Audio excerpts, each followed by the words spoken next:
하나님께서 오늘 우리에게 주신 말씀 에베소서 6장 1절부터 4절까지 있는 말씀을 보겠습니다. 신약 에베소서 6장 1절부터 4절까지 있는 말씀입니다.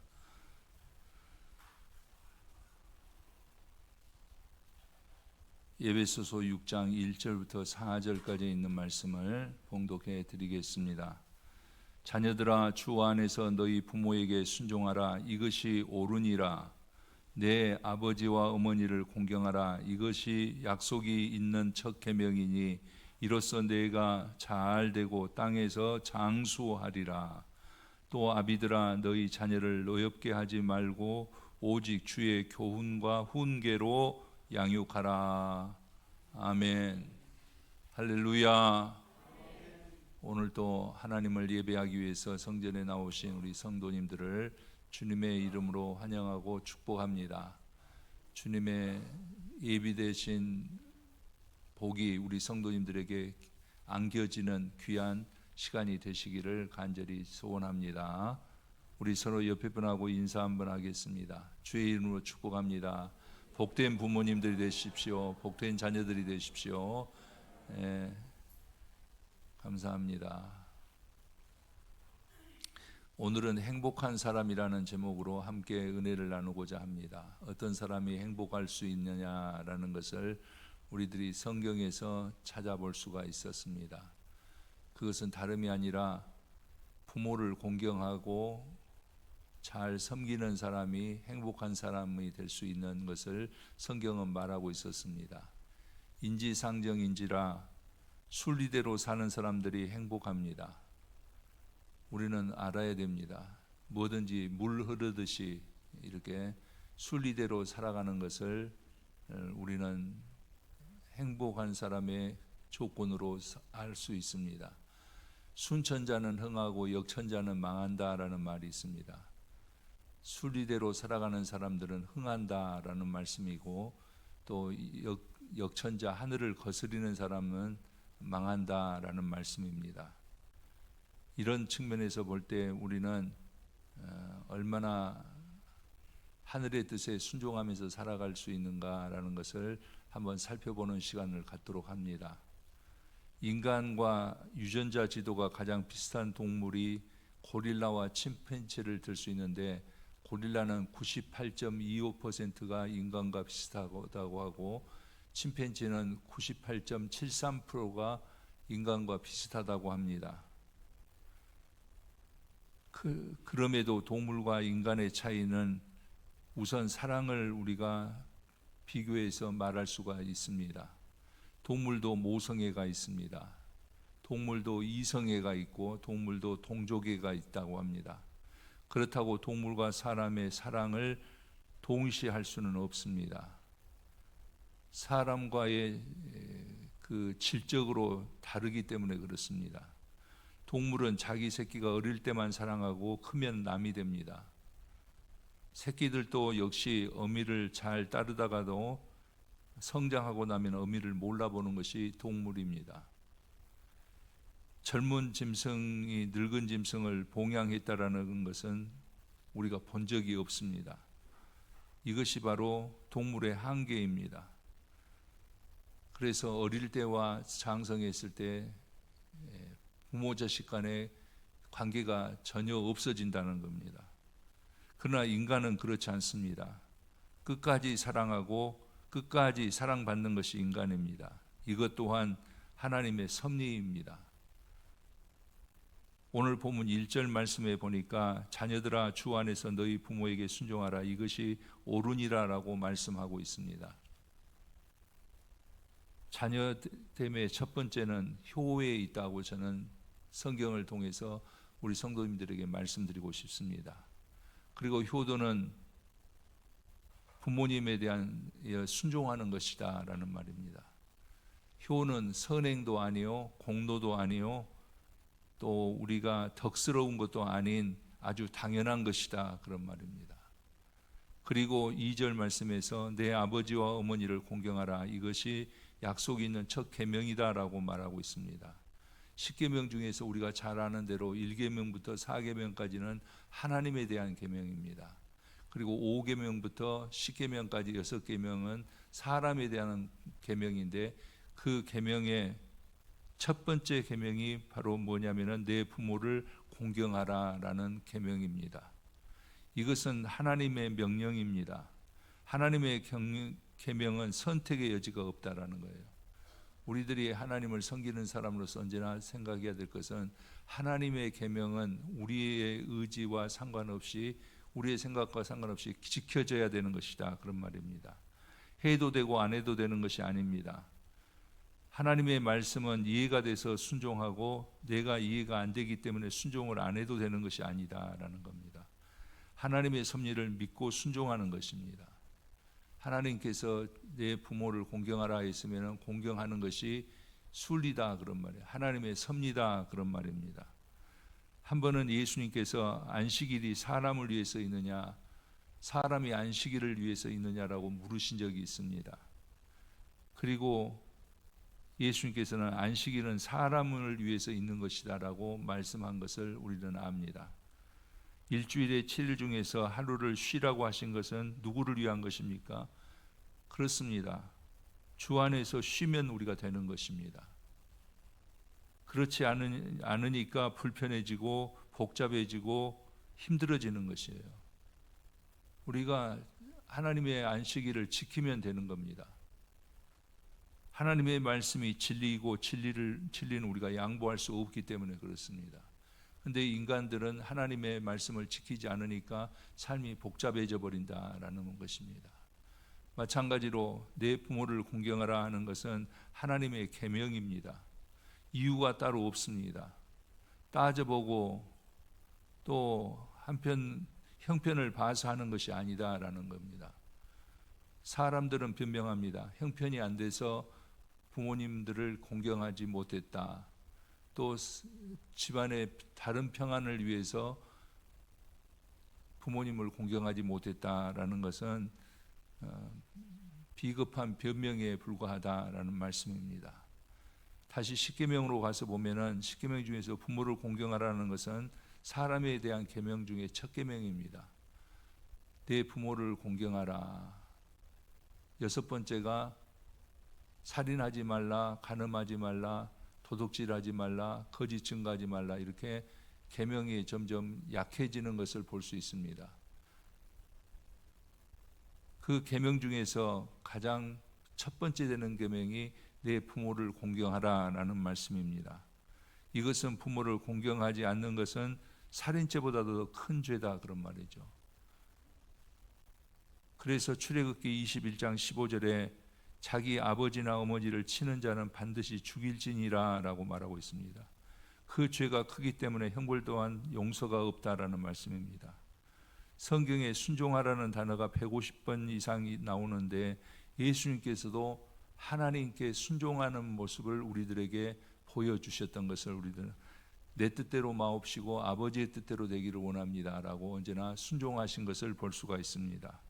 하나님의 말씀에 순종하고 부모님께 순종 공경하는 것이 먼저더라, 그런 말씀입니다. 불효하는 두 가지 이유가 있습니다. 그 첫 번째 이유는 뭐냐면은 부모님의 은혜를 과소평가했기 때문에 그렇습니다. 저도 부모님이 저를 얼마나 사랑하셨는가를 알지만은 그것이 희미해질 때가 많이 있었습니다. 제가 요즘에 아이 하나를 이렇게 살펴볼 기회가 있는데 얼마나 손이 많이 가는지 모릅니다. 그래서 이렇게 말을 들어보면은 그런 말이 있습니다. 아이 하나를 성장시키기 위해서는 온 마을이 필요하다라는 것입니다. 공감이 됐습니다. 그런데 우리는 자라면서 우리가 이제 사랑구실을 이렇게 해 나가면서 부모님의 그 노고에 대해서 우리가 망각할 때가 많이 있다. 과소평가해 버릴 때가 있다, 그런 말입니다. 그래서 우리는 불효하게 된다라는 말. 또 한 가지는 뭐냐면은 부모님의 능력이 이제는 없다고 생각하기 때문에 그렇습니다. 그래서 부모님을 귀찮게 생각한다는 것입니다. 그러면 부모님께 순종하고 공경하라는 말은 무슨 말입니까? 무엇인가 생각해 보면은 마음으로 높이고 우러러 보는 높은 사랑을 말해주고 있습니다. 동정심이 아닙니다. 용돈을 조금 드린다든지 맛있는 것을 사드린다든지 또 여행을 보내드렸다든지 하는 것으로 효도를 다했다고 착각하지 말라라는 것입니다. 생각해 봅시다. 부모님들은 자식에게 쓰는 돈의 단위가 100만 원이라고 1000만 원이라고 그런다면은 부모님들은 자기 자신을 위해서 쓰는 단위는 1000원도 10,000원도 아끼는 것이 부모의 마음입니다. 부모가 자식을 위해서 쓰는 것은 하나도 아깝지 않다라는 말씀입니다. 우리는 부모님들의 희생에 감사하고 경험을 소중히 여기고 지혜를 우리가 부모님들에게 묻고 인격을 높이고 명예를 높여드리는 것이 진정한 효도라는 것입니다. 자녀들은 부모님들을 높이 자랑할 줄 알아야 됩니다. 또한 그의 자녀됨을 감사하게 생각해야 된다라는 말이에요. 우리 부모님들이 많이 배우지 못했다고 할지라도 가진 것이 많지 않다고 하더라도 우리는 우리를 위해서 수고하여 주신 부모님들의 흘린 땀을 그의 정성을 높일 줄 알아야 된다라는 말이에요. 이것이 바로 부모에 대한 우리 효의 첫 번째다라는 말씀입니다.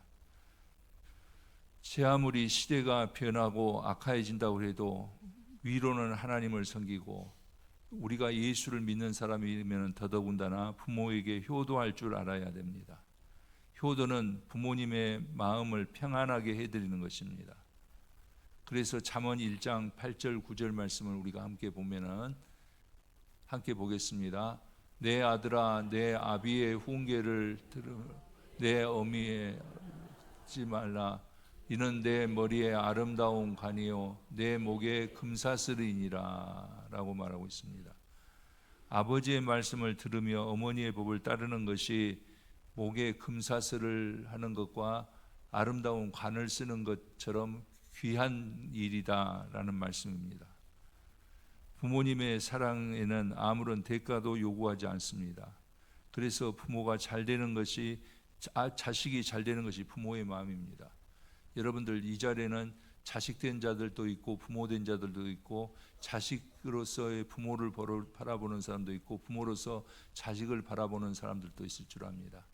그러나 부모의 마음을 우리는 알아야 되고 또 부모로서의 우리가 생각을 분명히 할 수 있는 것이 뭐냐면은 저도 마찬가지고 여러분들도 마찬가지인데 부모로서의 자녀들을 향한 마음은 자녀들이 어찌든지 잘 되는 것 그것을 가장 소원하는 것이 부모들의 마음이 아니겠습니까? 저도 마찬가지고 여러분들도 마찬가지입니다. 자식이 잘 되는 것이 부모의 가장 큰 소원입니다. 이 세상의 모든 관계는 질투가 있습니다. 아무리 좋은 관계라고 할때라도 질투가 있습니다. 형제 간에도 질투가 있습니다. 부부 간에도 질투가 있을 수가 있습니다. 그러나 부모 자식 간에는 질투가 없습니다. 질투가 없는 관계는 오직 하나 부모와 자식의 관계입니다. 진정한 사랑의 관계이기 때문에 그렇습니다. 그러기에 자식이 잘 되면은 자식이 칭찬을 받으면 부모는 무한한 기쁨을 갖게 됩니다. 왜 그렇습니까? 사랑하기 때문에 그렇습니다. 대가를 바라지 않기 때문에 기대하지 않기 때문입니다. 부모에 있어서 가장 자식이 잘 된 것이 최고의 소원이다라는 말씀입니다. 그것을 우리들은 알아야 됩니다. 효도하는 사람의 행복한 사람입니다. 부모님의 마음을 아프게 하고 행복할 수 있는 사람은 없습니다. 잘 되는 사람도 없습니다. 이것을 우리들이 알아야 됩니다. 오늘 본문 3절에 보면 이로써 내가 잘 되고 땅에서 장수하리라 했습니다. 그렇습니다. 부모의 공경은 축복이 있는 계명입니다. 하나님께서는 잘 되고 장수하는 복을 부모의 공경에 묶어두셨습니다. 우리가 땅에서 잘 되기를 원한다고 한다면 부모를 공경해야 됩니다. 장수하기를 원한다고 한다면 부모를 공경해야 된다라고 부모의 공경과 짝을 이루어 놓으신 것을 우리는 볼 수가 있습니다. 성경에도 보면은 부모에게 효도한 사람들이 한결같이 큰 축복을 받은 것을 우리는 볼 수가 있습니다. 이삭을 보면은 이삭은 어떻습니까? 자기를 제물로 하나님 앞에 바치려는 아버지 아브라함의 계획에 순종함으로 인해서 그는 어디로 가든지 형통하는 복을 받게 되었습니다. 성경에서 가장 평안한 삶을 살았던 사람이 누구였는가라고 생각할 때 우리는 이삭을 말하지 않을 수 없습니다. 이삭은 아버지에게 순종한 사람이었습니다. 그렇기 때문에 형통의 복을 받았습니다. 요셉도 마찬가지입니다. 애굽의 종으로 팔려가는 고난을 겪었지만은 결국에는 총리가 되어지고 어려움에 처한 아버지와 형제들을 잘 섬기는 효를 보여주었습니다.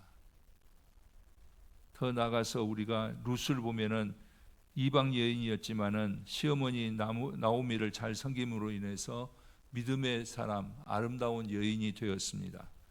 그래서 그는 복을 받아서 보아스의 아내가 되고 그 혈통에서 다윗 왕이 나오고 예수 그리스도의 조상이 되는 영광의 주인공이 되었던 것을 우리는 성경을 통해서 알 수 있습니다. 반면에 노아의 아들 함은 아버지를 무시하고 아버지에게 술 취한 아버지를 함부로 비웃다가 저주를 받는 것을 볼 수 있습니다. 다윗의 아들 중에서 압살롬이 있는데 그는 인간적으로는 아름다웠지만은 부모에게 반역을 일으켰습니다. 아버지의 마음을 아프게 했습니다. 그래서 적과 싸우다가 그의 자랑이었던 머리카락이 상수리 나무에 걸려서 매달려 있을 때 적에게 죽임을 당하는 것을 볼 수가 있습니다. 이 세상의 불효자식들이 잘 되는 것은 없습니다. 효도한 자들이 잘못되는 것도 없다라는 것을 우리들은 알아야 됩니다. 그러므로 불효자로서 출세하려고 하면 안 됩니다. 불효하면서 오래 살기를 바라는 것도 성서적이 아니더라, 그런 말씀입니다. 인생이 왜 고달플까를 여러분 생각해 보셨습니까? 답을 어디서 찾을 수 있습니까? 성경에서 찾을 수 있습니다. 행복하기를 원하지만은 원치 않은 사건들의 연속이 왜 있겠습니까? 오늘 우리는 어버주일을 맞이해서 성경에서 그 원인을 살펴보았습니다. 하나님의 말씀, 성경의 말씀에 그 답이 있었던 것을 우리는 알 수 있습니다. 부모 공경하는 것이 우선입니다. 인생은 부모님과 같이 시작했습니다. 끝까지 같이 가야 되는 것입니다. 부모님을 공경해야 잘 되고 땅에서 장수한다라는 것을 성경은 우리들에게 가르쳐 주었습니다. 하나님의 섭리인 것을 우리들에게 말씀해 주었습니다. 이것이 우리를 향한 하나님의 약속이 있는 첫 계명이니 부모님을 잘 섬길 때에 우리의 삶에 행복이 가득할 줄 믿습니다. 여러분, 가장 어렵고도 가장 쉬운 것이 부모를 공경하는 것입니다. 인생의 부모님을 우리가 우리의 삶 속에서 소중히 여겨야 됩니다. 우리의 인생은 부모님과 함께 시작했습니다. 부모님을 공경하는 것이 하나님의 뜻이요 또 순리입니다. 이 안에 행복이 있고 이 안에 미래의 축복이 있었던 것을 우리는 살펴보았습니다. 사랑하는 우리 신광교회 성도님들은 하나님의 약속이 있는 계명, 부모를 공경함을 잘함으로 인해서 땅에서 장수하고 땅에서 형통할 수 있는 축복의 성도님들이 되시기를 주님의 이름으로 간절히 축원합니다. 기도드리겠습니다.